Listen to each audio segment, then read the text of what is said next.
Hi once again welcome back to this ultimate HTML and CSS course. तो इस video में हम सीखेंगे कि एक वेबसाइट कैसे काम करता है। जैसे ही आप www. कोई भी वेबसाइट जैसे फॉर एग्जांपल facebook.com इंटर करते हैं अपने ब्राउज़र पे तो क्या होता है वो चलिए सीखते हैं। फॉर एग्जांपल जैसे ही आप टाइप करते हैं www.facebook.com तो पहली बात तो ये HTTP लिखा हुआ है वो बाय डिफ़ॉल्ट उसमें ऐड हो जाता है। आप नहीं भी लिखते हैं तो वो ऐड हो जाता है। अभी बताता हूँ क्यों। अब ये जो पूरा आप एक टेक्स्ट लिख रहे होते हैं, कोई वेबसाइट का नाम इस तरीके से लिख रहे होते हैं, इसको बोलते हैं URL, यूनिफॉर्म रिसोर्स लोकेटर। अब ये यूनिफॉर्म रिसोर्स लोकेटर का क्या मतलब है? कुछ रिसोर्सेज होते हैं जिसका ये लोकेशन होता है, ठीक है। तो इस एड्रेस पर जैसे ही इंटरनेट जाता है तो ये जो रिसोर्स कंटेन करके रखता है वो लाता है, वहाँ से उठाता है। फॉर एग्जाम्पल अभी समझाता हूँ कि मान लीजिए एक स्टूडेंट है, उसका रिसोर्स क्या हो सकता है? किताबें, कॉपी, पेन, पेंसिल्स, है ना। तो वो लाइब्रेरी जाता है, वहाँ वो किताबों को एक्सेस करता है। तो उसका रिसोर्स का लोकेशन कहाँ है? उस स्टूडेंट के रिसोर्स का लोकेशन कहाँ है? लाइब्रेरी, ठीक है। वो लाइब्रेरी कहीं पर भी बना हो सकता है, किसी भी एड्रेस पर हो सकता है, राइट। तो उसी तरीके से facebook.com, ठीक है, आपने हिट किया एंटर तो इस facebook.com इस एड्रेस पर जो भी रिसोर्स हैं, जो भी संसाधन है, जो भी चीज़ें हैं वो आ जाएंगी लोड होके। अब फॉर एग्जांपल यहाँ देखिए ये रिसोर्सेज क्या हो सकती हैं।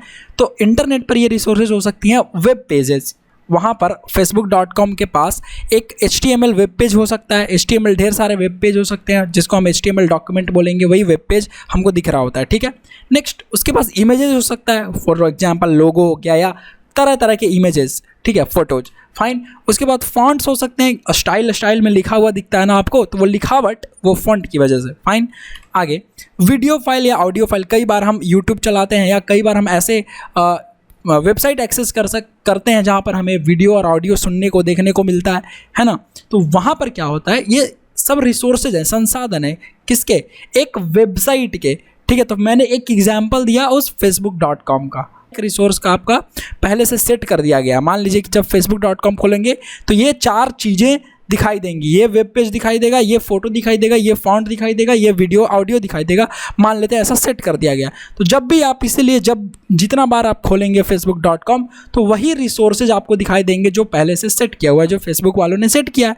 और एज ए डेवलपर हमें भी ये रिसोर्सेज डेवलप करने होते हैं। ये जो वेब पेजेज है हम बनाते हैं और उसमें अटैच करते हैं फोटोज, उसमें फॉन्ट्स अटैच करते हैं, उसमें वीडियो और ऑडियो फाइल्स अटैच करते हैं और उसको एक जगह पर रख देते हैं, फाइन।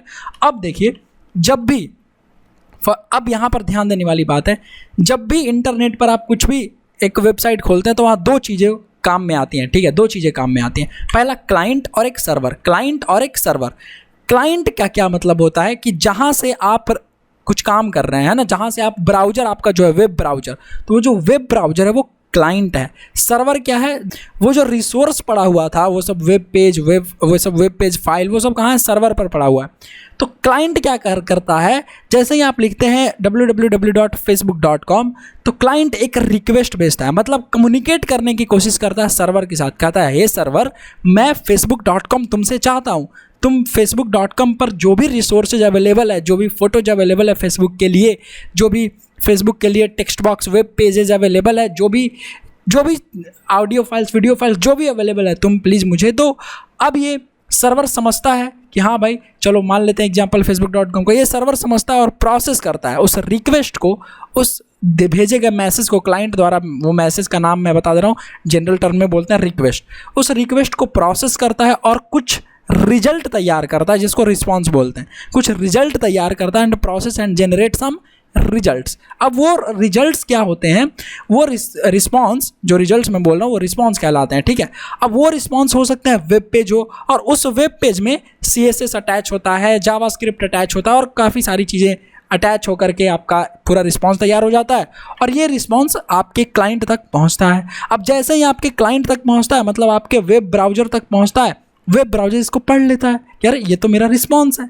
अब जब ये रिस्पॉन्स है तो एक डॉम बनाता है, DOM, डॉक्यूमेंट ऑब्जेक्ट मॉडल। ये बनाता है कौन? Web page. और उस डॉम तैयार करता है, मतलब एक स्ट्रक्चर तैयार करता है, ऐसा समझ लेते हैं अभी फिलहाल के लिए। डॉम का मतलब एक लेआउट तैयार करता है, एक स्ट्रक्चर तैयार करता है, उस पूरे रिसोर्सेज को मिला करके, उस पूरे रिस्पॉन्स को मिला करके ये एक अच्छा सा डॉम तैयार करता है, DOM, डॉक्यूमेंट ऑब्जेक्ट मॉडल। उस डॉम को ही दिखा दिया जाता है, उस डॉम को ही लोड करवा दिया जाता है वेब ब्राउज़र ब्राउज़र में, और जैसे लोड होता है तो हमें एक वेबसाइट का पेज दिख जाता है, एक खूबसूरत सा वेबसाइट ऐसा दिख जाता है हमारे स्क्रीन पर। फाइन, क्या समझे? फिर से एक बार शॉर्ट समरी देख लेते हैं कि जब भी आप www.facebook.com में आपने लिखा, इस ये होता है URL यूनिफॉर्म रिसोर्स लोकेटर। अब ये यूनिफॉर्म रिसोर्स लोकेटर कहाँ चला जाता है? ये uniform resource locator client request भेजता है किसको? सर्वर को, और सर्वर क्या करता है? कुछ चीज़ों को पढ़ता है, उस रिक्वेस्ट को पढ़ता है, देखता है, परखता है, उससे कुछ आउटपुट निकालता है, आउटपुट जनरेट करता है, आउटपुट जनरेट करके वो आउटपुट डायरेक्ट भेज दिया जाता है आपके ब्राउजर को, और वो ब्राउजर डॉम बना करके लोड कर देता है, आपके सामने प्रेजेंट कर देता है। यही सिंपल होता है, सिंपल शब्दों में फिलहाल यही समझते हैं। फाइन, अब देखिए इसको एग्जाम्पल में दिखाता हूं आपको एक। फॉर एग्जाम्पल यहां पर हम खोलते हैं facebook.com। ठीक है, देखिए जैसे मैंने लिखा facebook.com, तो अभी मैं इस पर क्लिक करता हूं तो देखिए इस पर HTTPS लिखा गया। एस का मतलब होता है भाई ये जो है ना SSL सर्टिफिकेट एक होता है, मतलब इनक्रिप्टेड हो गया, समझिए, तो डेटा आपका ज़्यादा सिक्योर है इस वेबसाइट में। ठीक है, ऐसा हो गया, ऐसा समझ लेते हैं अभी HTTPS। तो ये अब HTTP क्या होता है? देखिए जो लिखा हुआ है ना, एक प्रोटोकॉल होता है। प्रोटोकॉल मतलब सेट ऑफ रूल्स होते हैं, कुछ गाइडलाइंस होते हैं, जिसका यूज करके, समझिए, इसका HTTP का प्रयोग करके आपका सर्वर, HTTP का प्रयोग करके आपका सर्वर और क्लाइंट के बीच जो डेटा ट्रांसफ़र हो जाए, जो रिसोर्स ट्रांसफ़र होता है, रिसोर्स बताया था ना मैंने, हाँ, HTML pages, web pages, documents और क्या क्या files, video files, audio files और व्हाटएवर जो भी है, तो वो जो एक्सचेंज होता है ना वो इसी के चलते होता है। इस HTTPS ये जो प्रोटोकॉल है, HTTP hyper text transfer protocol, इसी के चलते होता है। फाइन, अब यहाँ समझते हैं, ये URL था, ये गया होगा फेसबुक के सर्वर में। सर्वर का मतलब एक कंप्यूटर है जो 24 घंटे ऑन है। ठीक है, समझते हैं ऐसा। तो उस सर्वर को जाकर के हिट किया, रिक्वेस्ट भेजा गया www.facebook.com से। अब इस facebook.com सर्वर पर जितने भी रिसोर्सेज अवेलेबल था, जो भी डॉक्यूमेंट्स था, वो पहले सेट करके रखा हुआ है कि भाई कोई भी आदमी अगर इस पर क्लिक करेगा, इसको अगर रिक्वेस्ट भेजेगा तो हमें ये चीज़ें लोड कर देनी है, ये चीज़ें रिस्पॉन्स बना करके भेजना है, ये रिसोर्सेज भेजना है। तो वो देखिए, राइट क्लिक करता हूँ मैं और इंस्पेक्ट, यहाँ दिख रहा है ना इंस्पेक्ट, इस पर आ जाऊँ, इस पर आता हुआ इंस्पेक्ट किया हमने। अब देखिए ये एलिमेंट्स आपको दिख रहा है, ये जैसे ही आप आएंगे यहाँ पर आपको एलिमेंट्स दिख रहा है। देखिए तो ये सब जो चीज़ें हैं, यही एक डॉम है आपका, ये एक डॉम आपका क्रिएट हुआ है, इसी के चलते आपको दिख रहा है। ठीक है, अभी फिलहाल इतना समझते हैं, आगे समझ में आ जाएगा आपको, कोई दिक्कत नहीं है, आपको आराम से बस समझिए, नाम बस आपको थोड़ा थोड़ा पता हो जाना चाहिए। इसको हम डॉम बोल रहे हैं। ठीक है, ये डॉम हमारा दिख रहा है, डॉम के चलते ये रिप्रेजेंट हुआ है, इसका लेआउट पूरा हमें दिख रहा है। अगर आप नेटवर्क सेक्शन में जाएँ, ठीक है, इस नेटवर्क सेक्शन में अगर देखिए यहाँ से मैं क्लिक करता हूँ एंड इसको मैं नीचे भी कर सकता हूँ। ठीक है, ये मैंने नीचे कर दिया, कहाँ से? देखिए यहाँ देखिए, यहाँ मैंने क्लिक किया और यहाँ से मैं साइड में कर सकता हूँ। यहीं से मैं क्या कर सकता हूँ, ओह सॉरी, ये इधर साइड में हो गया। यहाँ से मैं क्या कर सकता हूँ, इस साइड कर सकता हूँ। यहाँ से मैं क्या कर सकता हूँ, ऐसे नीचे कर सकता हूँ। तो यहीं पे ऑप्शन है। ठीक है, तो मैं एक काम करता हूँ, इसमें क्लिक करके फिर से नीचे कर लेता हूँ। ठीक है, अब यहाँ पर देखिए ये जो नेटवर्क है ना, मैं इस पर क्लिक करता हूँ, मैं इसको रिफ्रेश करता हूँ। ठीक है, अब जैसे ही मैंने रिफ्रेश किया तो देखिए facebook.com डॉक्यूमेंट, स्टाइल शीट मतलब CSS, ठीक है, स्क्रिप्ट मतलब हो गया आपका जावा स्क्रिप्ट। ठीक है, देखिए यहाँ पर काफ़ी सारा चीज़ लोड हुआ है ना, यहाँ पर आप देख सकते हैं कि डॉक्यूमेंट लोड हुआ, स्क्रिप्ट लोड हुआ, स्टाइल शीट लोड हुआ, ये लोड हुआ, स्क्रिप्ट लोड हुआ, स्क्रिप्ट मतलब जावा स्क्रिप्ट, स्टाइल शीट हो गया आपका CSS। ठीक है, SVG प्लस XML, कुछ कोई लोगो होगा, वो सब होगा। ठीक है, ये क्या आपको मिल रहा है? एज अ रिस्पॉन्स यहाँ पर मिल रहा है। ठीक है, यहाँ पर आपको एज ए क्या मिल रहा है? ये सब चीज़ें रिस्पॉन्स मिल रहा है आपको, रिस्पॉन्स में मिल रहा है। अब ये रिस्पॉन्स जैसे ही आपने ये रिक्वेस्ट हिट किया तो इसके अंदर बहुत सारी चीज़ें थी बाय डिफ़ॉल्ट पहले से, तो वो इंटरनली इन सब चीज़ों को लोड कर रहा है। तो इस तरीके से आपका एक वेबसाइट काम कर रहा होता है।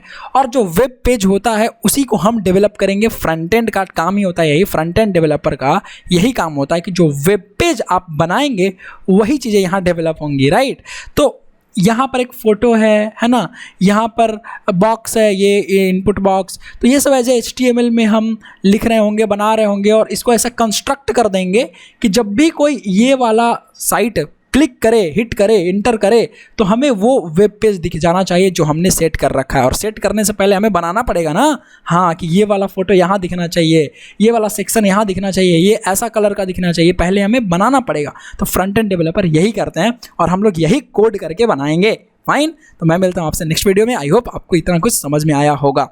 Bye, take care.